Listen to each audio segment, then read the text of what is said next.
어머니, 무슨 말씀이실까요? 이 집 내가 팔았다.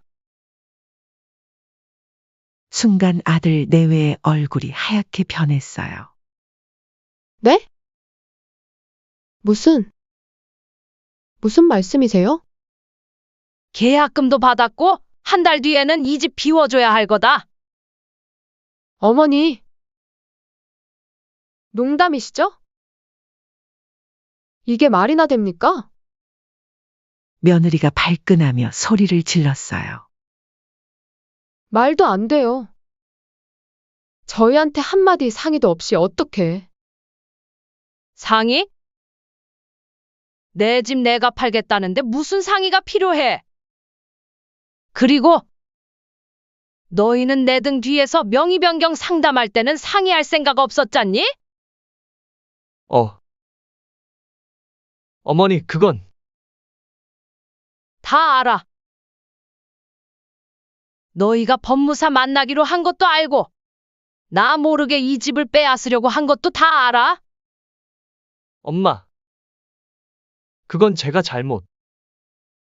이제 와서 무슨 말을 하겠니? 내가 전 재산을 털어 사준 이 집에서 나를 쓰레기 취급하고 노인네 냄새 난다고 쫓아내더니 살다 보면 참 웃기는 일이 많은 것 같아요. 아들 낳고 키우며 뿌듯해하던 그 시절이 마치 어제 같은데 어느새 제 나이가 78이 되어 있네요.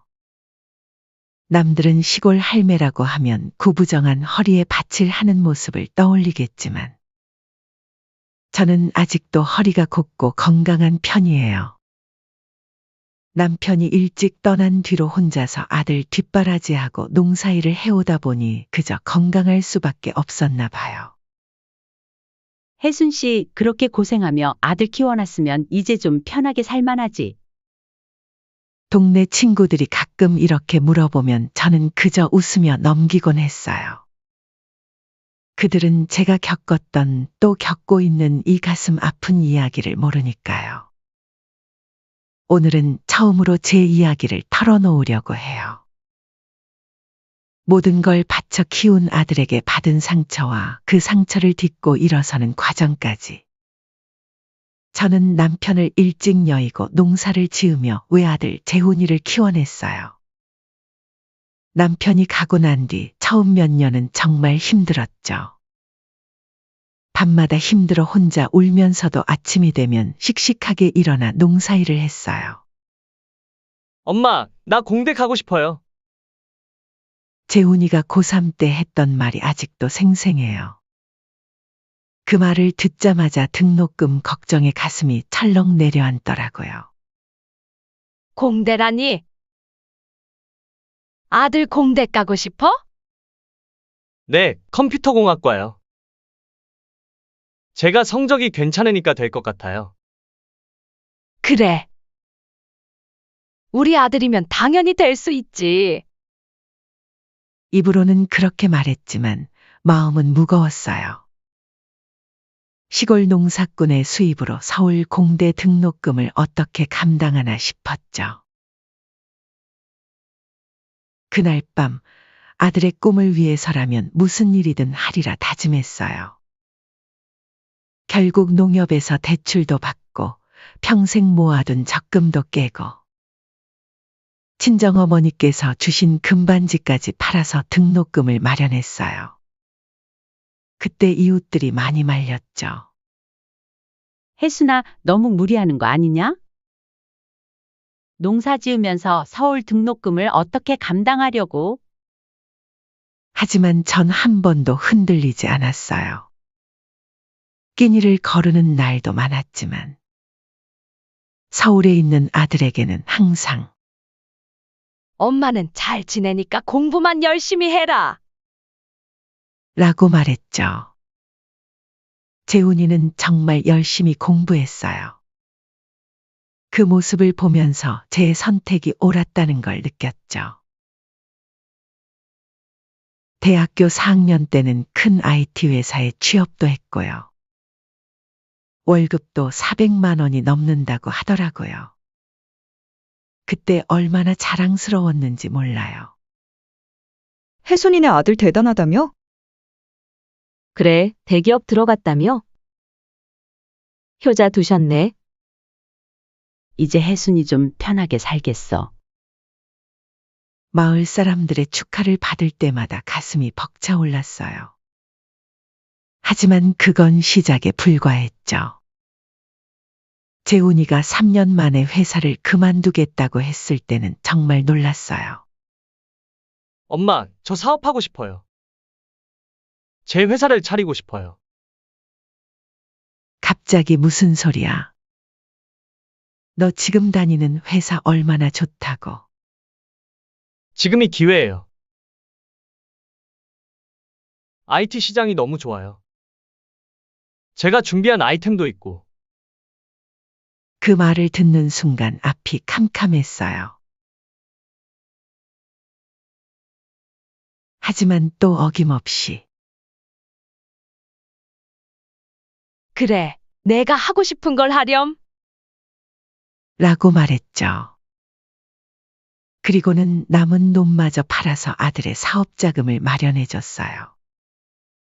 재훈이가 결혼한 건 그로부터 2년 후였어요. 신부가 된 나연이는 처음 만났을 때부터 참 예쁘고 똑똑해 보였죠. 어머니, 정말 감사합니다. 재훈 오빠가 이렇게 성공할 수 있었던 건 다 어머니 덕분이에요. 처음엔 정말 착했어요. 명절 때마다 제가 해주는 음식을 맛있게 먹고 집안일도 도와주고 첫 손주가 태어났을 때는 제가 서울로 올라가서 산후조리를 도와주기도 했어요. 결혼할 때 제가 마지막으로 가진 전답을 다 팔아 분당에 28평 아파트를 마련해 줬어요. 그때 나연이가 얼마나 좋아했는지 몰라요. 어머니, 이렇게 좋은 집을 마련해 주시다니. 저희가 어떻게 보답해야 할지. 그런 말 하지 마. 너희 잘 사는 거 보는 게 내 보답이야. 그때만 해도 전 정말 행복했어요. 아들은 사업도 점점 잘 되어가고, 며느리도 착하고, 손주도 생기고, 이제 제 고생도 끝이구나 싶었죠. 하지만 모든 게 달라지기 시작한 건 재훈이의 사업이 크게 성공하면서부터였어요. 처음엔 몰랐어요. 통화할 때마다 바빠서 요즘은 정신이 없다 라는 말만 되풀이하더니 점점 연락도 뜸해지고 명절에도 오지 않게 됐죠. 재훈아, 이번 추석에는 내려오지. 엄마, 죄송한데 이번에도 좀 힘들 것 같아요. 해외 출장이 있어서. 그래. 바쁘면 어쩔 수 없지. 명절마다 혼자 텅 빈 집을 바라보는 게 점점 힘들어졌어요. 서울로 올라가 볼까 해도 며느리의 반응이 영 싸늘해진 것 같아 선뜻 용기가 나지 않았죠. 그러다 얼마 전 저는 용기를 내서 전화를 걸었어요. 재훈아, 엄마가 너희 집에 한번 가보고 싶은데. 전화기 너머로 들려오는 아들의 한숨 소리가 아직도 귓가에 맴돌아요. 잠시 침묵이 흐르더니 마지못해 꼭 오셔야 한다면 어쩔 수 없죠. 그러세요. 라는 대답이 돌아왔죠. 그렇게 시작된 제 판교 아들집 방문은 제 인생에서 가장 가슴 아픈 시간이 될 줄은 꿈에도 몰랐어요. 그리고 그 방문은 결국 제가 30년 넘게 쌓아온 모정의 끈을 하루아침에 끊어버리는 계기가 되고 말았죠. 그렇게 4시간이 걸려 도착한 아들집에 도착해 현관문을 여니 며느리가 저를 맞이했죠. 어머니, 어쩐 일이세요? 며느리 나연이의 얼굴에는 당황스러움이 역력했어요. 제가 재훈이 결혼할 때 마지막 남은 제 집까지 팔아 이 아파트를 마련해줬던 그때 며느리 나연이가 얼마나 좋아했었는지. 하지만 지금 그 얼굴에선 그때의 감사함은 찾아볼 수 없더군요. 재훈이가 말 안 했니? 와도 된다고 해서. 아, 네? 오빠가 말하긴 했는데 오늘 회사에 중요한 미팅이 있어서 깜빡했네요. 현관에 서서 나누는 이 어색한 대화가 제 가슴을 무겁게 했어요. 예전 같았으면 어머니, 하며 달려와 안아주던 며느리였는데 이제는 낯선 사람을 대하듯 하더군요. 결혼식 때 어머니, 이런 좋은 집을 마련해 주셔서 평생 잊지 않겠습니다. 라던 그 달달한 목소리는 어디로 갔을까요? 일단 들어오세요. 짐이 많으시네요. 며느리는 마지못해 저를 안으로 안내했어요. 현관에서부터 코끝을 찡그리는 게 보였죠. 어머니, 이게 다 뭐예요? 내가 직접 담근 김치하고 반찬들이야. 너희가 좋아하던 거잖아. 아, 저희 요새 그런 거 잘 안 먹어요. 배달 음식이나 밖에서 사 먹는 게 편해서. 김치통을 건네자 며느리 나연이는 마치 더러운 걸 만지는 것처럼 손끝으로 조심스레 들더니 냉장고도 아닌 베란다 한쪽에 대충 놓아두었어요. 제가 집문서 넘겨줄 때는 그렇게 조심스럽게 봤더니 이제는 김치 하나 받는 것도 불편해하는군요. 그날 저녁 며느리는 제게 신내가 나는 밥과 시들어버린 김치 한 조각을 내밀었어요. 어머니, 죄송해요. 요즘 바빠서 장을 못 봐서. 그나마 있는 거라도 드세요. 어머님, 그리고 우리 집은 아침에 일어나면 바로 샤워하는 게 규칙이에요. 아까부터 거실에 놓인 냄새가 나서. 아침부터 들려온 며느리의 말에 가슴이 철렁 내려앉았어요. 노인 냄새라니. 정말 냄새가 나더라도 다르게 말할 수도 있었을 텐데. 점점 저는 이 집에서 눈치를 보기 시작했죠. 그러다 며느리의 SNS를 우연히 보게 됐어요. 예전에 아들이 결혼할 때 며느리가 하는 법을 알려주었죠. 분당 28평 신혼집. 완벽한 신혼의 시작. 이라고 적혀 있던 예전 게시물이 눈에 띄더군요. 그 밑에 달린 댓글들. 시어머니가 사주셨다며? 대박. 완전 효자 며느리네. 부럽다. 우리는 전세도 겨우겨우. 그때는 그렇게 자랑스러워 하더니 이제는 저를 냄새나는 노인 취급하는군요. 밥상을 차릴 때도 제 마음은 찢어졌어요.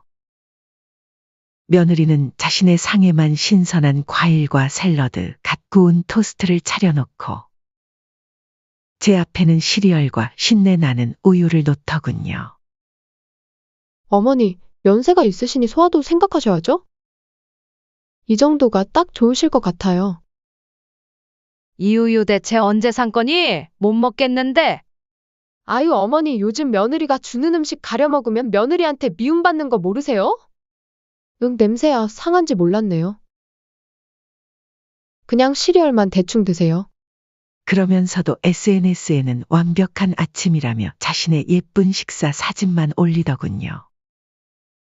그 사진 속 배경이 제가 마련해준 이 아파트의 식탁인데 더 가슴 아픈 건 제가 정성스레 가져온 김치가 쓰레기통에 버려진 걸 발견한 순간이었어요. 베란다에 놔뒀던 김치는 온데간데 없고 분리수거장에서 제 김치통을 발견했을 때 눈물이 왈칵 쏟아질 뻔했어요. 며느리는 친구와 통화하면서 저를 험담하는 것도 서슴지 않았어요. 그래, 시어머니가 집을 사줬다고 매일 와도 되는 줄 아나 봐. 시골 냄새가 진동하고. 아니, 요새 누가 김치를 담가와? 우리가 그런 거 먹을 것 같아? 전화기 너머로 들리는 비웃음 소리에 제 마음은 갈기갈기 찢어지는 것 같았어요. 제 전 재산을 바쳐 사준 이 집에서 이런 대접을 받다니. 밤이 되어서야 돌아온 아들은 피곤하다며 방으로 들어가 버렸고, 며느리는 고급 와인을 마시며 SNS에 글을 쓰느라 바빴어요. 저는 거실 바닥에 얇은 이불 위에 누워 천장만 바라보며 생각했어요. 제가 전 재산을 들여 마련해준 이 집에서 이제는 제가 가장 불편한 손님이 되어버렸네요. 그렇게 그날 밤 잠을 이루지 못하고 뒤척이던 중에 아들과 며느리의 대화가 들려왔어요. 오빠, 한 가지 물어볼 게 있어? 밤늦게 들려오는 며느리의 목소리에 저는 귀를 기울였어요. 무슨 일인데? 저기. 이 집 아직도 어머니 명의잖아? 이제 우리 명의로 돌리면 안 될까? 갑자기 그건 왜? 아니, 솔직히 말해서. 좀 불편해. 어머님 소유라서 그런지 이번처럼 불쑥 오시는 것도 그렇고. 어차피 시골에 계시는데 여기 등기가 왜 어머님 앞으로 되어 있어야 하나 싶어서? 순간 제 심장이 멎는 것만 같았어요. 하긴. 그래도 엄마가 사주신 거라. 오빠도 참. 우리가 얼마나 고생했는데? 오빠가 회사 키우느라 얼마나 힘들었어. 이제는 우리 둘만 생각해야지. 게다가 어머님은 농사 짓느라 바쁘시잖아. 여기 신경 쓰실 필요도 없고. 근데 엄마한테 말하면 난리 날 텐데. 간단하지. 어머님한테 회사가 어렵다고 하면 되잖아. 지금까지 도와주신 것처럼 이번에도 도와달라고 하면서 집을 우리 명의로 돌려달라고 하면 어머님이 거절하시겠어? 그래도 그건 좀. 오빠? 우리가 이렇게 눈치 보면서 살아야 해? 전에 어머님이 오빠 회사 자금 달라고 하면 늘 주시지 않았어? 이번에도 그냥 회사 자금이라고 하면서 명의를 바꿔달라고 해. 어차피 계약할 때 백지 위임장도 받아놨잖아. 그럴까? 당연히 그래야지. 우리가 명의만 바꾸는 거야. 그리고 나선 이렇게 말하는 거지. 어머님은 모르셔도 돼요. 나중에 다 된 다음에 알려드릴게요. 어차피 시골에서 사시는데 명의가 누구 앞이든 상관없으시잖아요? 라고 말이야. 방 안에서 들리는 며느리의 웃음소리가 제 가슴을 파고들었어요. 제가 전 재산을 들여 마련해준 이 집을 제 동의도 없이 빼앗으려 한다니. 그리고 오빠, 솔직히 말해서 저 김치 냄새도 그렇고. 어머님이 여기 계시면 너무너무 불편해. 내일은 빨리 돌아가시라고 해. 다음부터는 아예 오지 말라고 하던가. 밖에서 보면 되잖아? 알았어. 내일 아침 일찍 나는 회사 간다고 하고 나갈 테니까 너가 한번 말해봐. 제 눈에서 뜨거운 눈물이 흘러내렸어요. 이게 제가 그토록 사랑했던 아들의 모습이었나요? 제가 모든 걸 바쳐 키운 아들이 이제는 저를 기피하고 제 재산마저 가로채려 한다니. 그날 밤 저는 결심했어요. 더 이상은 안 되겠다고. 이제는 제가 나서야 할 때라고. 눈물을 닦으며 휴대폰을 꺼내 들었어요. 오래전 제가 받아두었던 부동산 투자 상담사의 번호를 찾아보면서 이제는 제가 주도권을 잡아야겠다고 마음먹었죠. 그렇게 밤을 설친 다음 날. 그날은 아침부터 분위기가 심상치 않았어요. 며느리는 평소보다 더 신경질적이었죠. 어머님, 제가 어제 말씀드렸잖아요. 아침에 일어나시면 바로 샤워부터 하셔야죠. 찬물로 세수를 하고 있던 제게 며느리가 쏘아붙였어요. 세면대 옆 수건을 들으려는데 며느리가 얼른 와서 그 수건을 치웠죠. 이건 저희 수건이에요. 어머님 수건은 따로 있잖아요. 그렇게 말하면서 수건을 바꿔주는데 그땐 몰랐죠. 그 수건이 키우던 강아지에게 쓰던 수건인 줄은. 빨래하기 귀찮아서 강아지가 쓰던 수건이랑 같이 쓰게 만든 거더라고요. 아침상도 평소보다 더했어요. 식구들 앞에는 갓 구운 토스트와 신선한 과일, 샐러드가 놓여 있는데 제 앞에는 신내 나는 밥과 시들어버린 김치 한 조각뿐이었어요. 어머님은 연세가 있으시니 소화 잘 되는 걸로 드셔야죠. 며느리의 말꼬리에 가시가 돋쳐 있었어요. 마치 제가 이 집의 골칫거리라는 듯이 말이죠.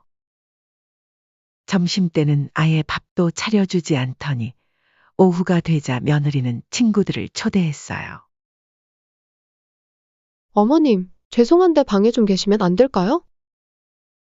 제가 친구들이랑 중요한 얘기가 있어서요. 쫓겨나다시피 작은 방으로 들어간 저는 친구들과 떠드는 소리에 가슴이 멍들었어요. 제가 가져온 밑반찬들을 내놓고 내가 직접 만든 거야. 라며 자랑하는 소리가 들리더군요. 그런데 얼마 전만 해도 시골 음식이라며 코웃음 치지 않았나요? 하지만 진짜 충격적인 사건은 다음 날에 일어났죠. 이게 뭐니? 왜 내 짐이 여기 있니? 제 짐가방이 현관 앞에 놓여 있었어요.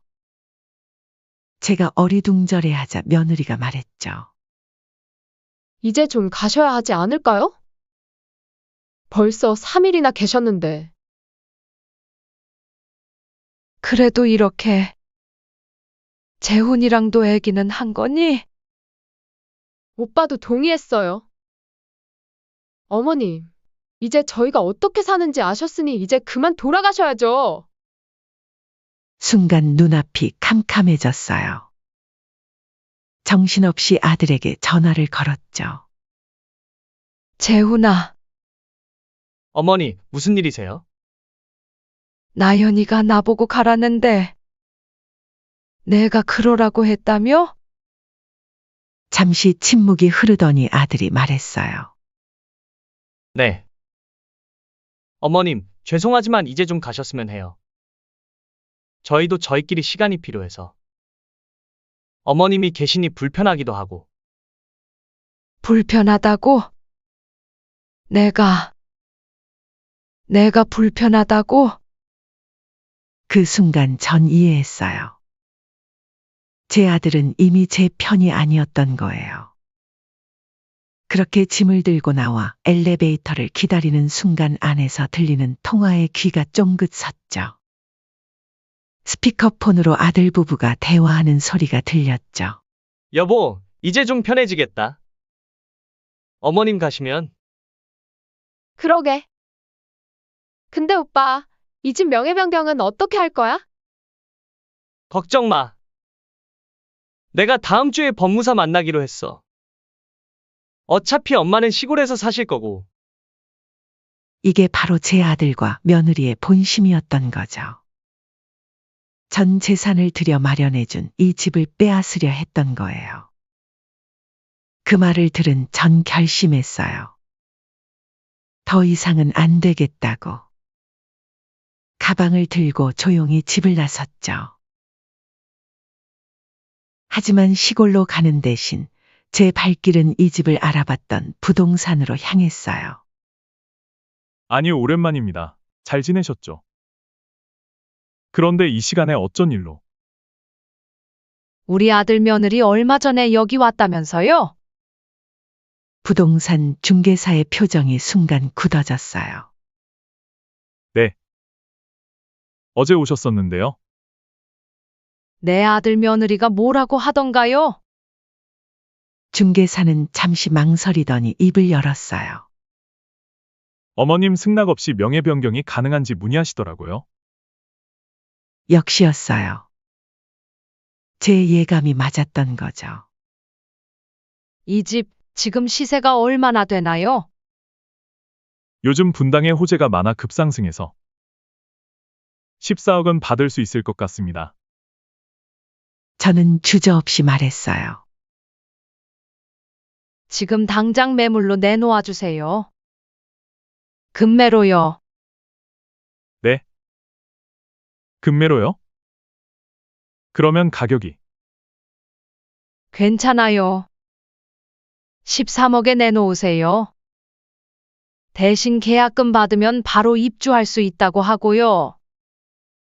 그리고 그날로 매수자가 바로 나타나더군요.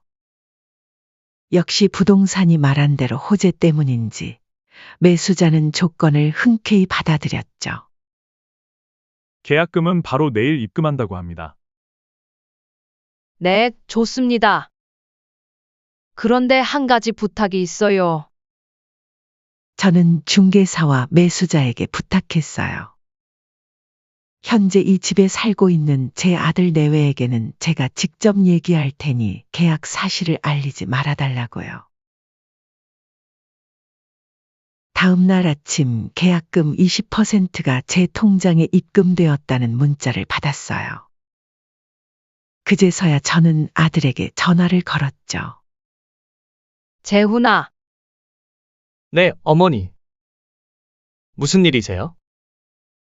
엄마가 오늘 중요한 얘기가 있어서 그러는데 저녁에 만날 수 있니? 아들은 처음엔 바쁘다며 거절했지만 제가 며느리한테 직접 연락하겠다고 하자 마지못해 승낙했어요. 아마도 제가 시골로 돌아갈 때 줄 생활비를 기대했던 모양이에요. 저녁이 되어 아들 내외를 마주 앉혔어요. 어머니, 무슨 말씀이실까요? 며느리의 목소리에는 여전히 깔린 거만함이 묻어났죠. 이 집 내가 팔았다. 순간 아들 내외의 얼굴이 하얗게 변했어요. 네? 무슨 말씀이세요? 계약금도 받았고 한 달 뒤에는 이사 나가야 해. 어머니, 농담이시죠? 이게 말이나 됩니까? 며느리가 발끈하며 소리를 질렀어요. 말도 안 돼요. 저희한테 한마디 상의도 없이 어떻게. 상의? 너희는 내 등 뒤에서 명의 변경 상담할 때는 상의할 생각 없었잖니? 그 말에 둘 다 얼굴이 굳어버렸어요. 어머니, 그건 다 알아. 너희가 법무사 만나기로 한 것도 알고 나 모르게 이 집을 빼앗으려고 한 것도 다 알아. 엄마. 그건 제가 잘못. 이제 와서 무슨 말을 하겠니? 내가 전 재산을 털어 사준 이 집에서 나를 쓰레기 취급하고 노인네 냄새 난다고 쫓아내더니 아들은 창백한 얼굴로 바닥만 내려다보고 있었어요. 며느리는 눈물을 글썽이며 애원하기 시작했죠. 어머니, 저희가 잘못했어요. 한 번만 용서해 주세요. 앞으로는 절대. 용서는 무슨? 이미 늦었어. 13억에 팔았어. 내일 중개사 통해서 계약서 쓰면 돼. 13억이요. 지금 이 집이 얼마나 하는 줄 아세요? 최소 14억은. 끝까지 돈 얘기만 하는 아들 부부를 보니 비로소 마음이 확실해졌어요. 너희 둘 다 내일부터 집 알아보는 게 좋을 거야. 한 달 뒤면 나가야 하니까. 그동안 살게 해준 것만으로 감사하다 생각하거라. 어머니, 제발요. 저희가 어디로 가겠어요? 그건 너희가 알아서 할 일이지. 전 담담하게 말했어요. 그리고 이 집을 판 돈은 새로 생긴 도시개발 사업에 투자했죠. 시골에 있는 제 땅 근처에 대규모 개발 계획이 있다는 걸 알게 된 거예요. 6개월 후 아들 내외는 경기도 외곽의 작은 아파트로 이사를 갔어요. 전세금도 겨우 마련했다더군요. 며느리가 그토록 자랑하던 명품 가방들도 하나둘 팔아야 했대요. 그리고 제가 투자한 도시개발 사업은 대박이 났어요. 80억. 제 평생 처음 보는 큰 돈이었죠. 어머니, 제발 저희 좀 도와주세요. 요즘도 가끔 아들 내외가 찾아와요. 하지만 전 이제 단호해졌어요. 도와달라고. 노인네 냄새 난다며? 그 냄새 나는 노인네한테 이제 와서 돈 달라고? 이제 전 더 이상 예전의 저가 아니에요. 제 삶의 주인으로 살아가는 법을 배웠거든요. 시골 땅에 지어진 전원주택에서 저는 이제 편안한 노후를 보내고 있어요. 봉사활동도 하고 취미생활도 하면서요. 그렇게 가끔 개발사업 방문차 들른 곳 근처 마트에서 할인 상품을 뒤지는 며느리를 마주친 적이 있었죠. 예전엔 백화점 VIP였다던 그 며느리가 이제는 5,000원 할인받겠다고 전단지를 들고 다니는 모습을 보면 세상 참 많이 변했죠? 이래서 사람은 항상 겸손해야 하나 봅니다. 오늘도 아침 일찍 현관 벨소리가 울렸어요. 제 전원주택 앞에는 아들과 며느리가 서 있었죠. 한 달 전부터 매일같이 찾아오는 모습이에요. 어머니, 아들의 목소리가 떨렸어요. 예전에 당당하고 거만했던 모습은 온데간데 없이 사라졌더군요. 어머니, 이제 정말 너무 힘들어서. 아들이 주저앉듯 무릎을 꿇었어요. 며느리도 따라 무릎을 꿇었죠. 저희가 너무 잘못했어요. 그때 어머님께 그렇게 대한 것. 정말 죄송합니다. 눈물을 흘리는 며느리를 보니 마음 한구석이 아려왔어요. 하지만 동시에 그날의 기억이 떠올랐죠. 제게 노인네 냄새난다. 몇 쫓아내려 했던 그 모습, 제 음식을 쓰레기통에 버리던 그 장면들. 들어와서 얘기하자. 거실에 앉히고 차를 내어줬어요. 예전에는 고급 커피만 마시겠다던 며느리가 이제는 보리차도 감사하다며 연신 머리를 조아리는군요. 사정이 어떻게 된 거니? 회사가 부도가 날 것 같아요. 거래처 물품 대금을 제때 받지 못해서. 거기다 전세금 반환일도 다가오는데 은행에선 더 이상의 대출도 안 해주고. 아들의 말에 따르면 경기도 외곽으로 나간 뒤로 모든 게 꼬이기 시작했답니다. 거래처들이 하나둘 떨어져 나가고 매출은 급감했대요. 게다가 전셋집 계약 기간도 얼마 남지 않았는데 치솟은 전세금을 마련할 길이 없다는 거예요. 어머니, 저희가 정말 잘못했어요. 그때 어머님께 그런 식으로 대한 것. 평생 후회하고 있어요.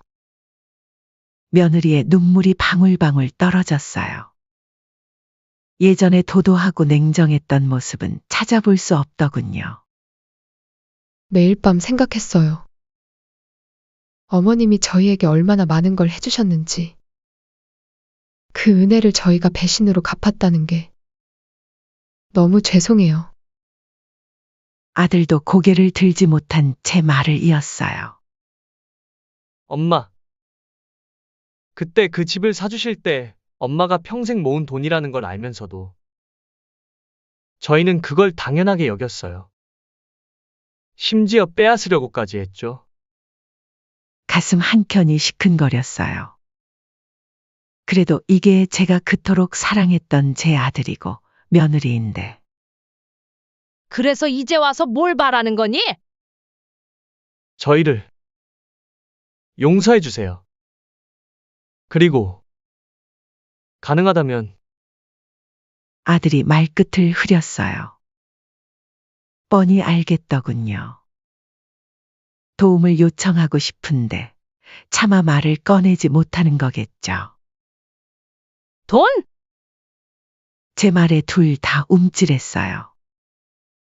아니, 그게 아니라 괜찮아. 솔직하게 말해봐. 회사만이라도 살려보고 싶어요. 거래처 물품 대금만 해결되면 다시 일어설 수 있을 것 같은데. 아들의 말을 듣고 있자니 옛날 생각이 났어요. 재훈이가 어렸을 때 실수를 하고 울면서 용서를 빌던 모습. 그때는 얼마나 순수했었나요. 하지만 동시에 제가 쫓겨나듯 이 집을 나서야 했던 그날의 기억도 떠올랐어요. 그들의 차가운 말투, 냉정한 행동들. 그 모든 것이 지금도 생생하네요. 시간을 좀 주면 안 될까? 며느리가 조심스레 말을 꺼냈어요. 저희가 어머님 마음을 다시 얻을 때까지 기다리면서 노력하고 싶어요. 창밖을 바라보니 봄날의 햇살이 따스하게 비치고 있었어요. 참 이상하죠? 이렇게 절박하게 찾아온 자식들을 보면서도 제 마음은 아직도 흔들리고 있어요. 용서해야 할까요? 아니면 이대로 돌려보내야 할까요? 여러분이라면 이런 상황에서 어떻게 하시겠어요? 한 번의 실수로 평생을 벌받게 하는 게 옳은 걸까요? 아니면 진심 어린 사과를 받아들이고 다시 한 번 기회를 주는 게 더 현명한 걸까요? 이제 제가 그들의 진심을 믿고 용서의 손길을 내밀어야 할 때일까요? 아니면 더 많은 시간이 필요한 걸까요? 인생의 마지막 장을 앞둔 지금. 여러분께 조언이 필요합니다. 꼭 댓글로 남겨주세요.